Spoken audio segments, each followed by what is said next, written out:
I was 300 feet below the Atlantic when the emergency line rang. A call that shouldn't have reached me, not that deep, not that silent. The radio operator looked pale. "It's your son, sir. He's in ICU." The words barely carried through the static, but the next sentence carved into my bones. "Your ex-wife's new husband locked him in an industrial freezer as punishment. He's 8. The room spun. My throat tightened against the recycled air. I could hear the hum of the submarine's engines, steady, indifferent, mechanical, everything I wasn't.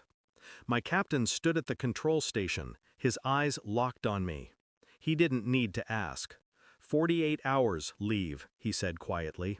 Go handle your family business. I nodded once, no words, no thank you. Just a soldier walking toward the sound of something breaking. By the time I reached the surface, my son was alive, barely. His small hands covered in frost burns. His lips, cracked, blue. He didn't open his eyes when I whispered his name.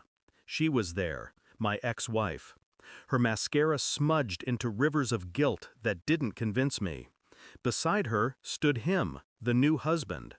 A tall, polished man with hands that had never known consequence. "He didn't mean to," she started. I cut her off with silence. That silence she used to fear when I came home from deployment. Later that night, when the doctors spoke in soft tones, I watched her comfort him. A hand on his arm, a shared look. And suddenly, the word accident felt too rehearsed. Her tears were performance. His posture too steady for remorse. Something was off. A different kind of cold filled the room.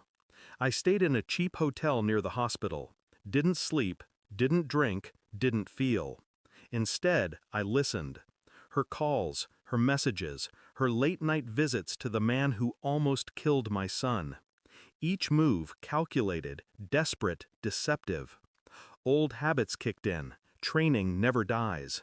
I planted a recorder in her car, cloned her phone through a recovery backup. She still used the same passcode, my birth year. The recordings painted the truth in slow, deliberate strokes. She wasn't just defending him, she planned it with him. Insurance payout, custody shift. "A tragedy that binds us closer," she said on one call. My jaw clenched so tight it hurt to breathe. In another life, I'd have snapped his neck clean. But rage is a blunt instrument. I've learned to cut with silence. 2 days later, I had everything.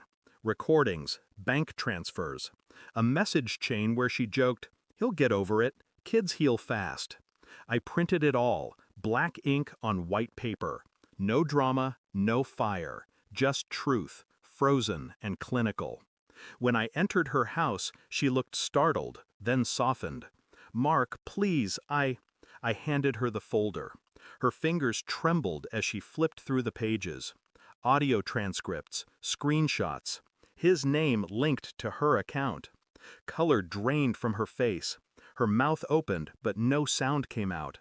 Only a small choked gasp as she realized this wasn't confrontation, it was judgment.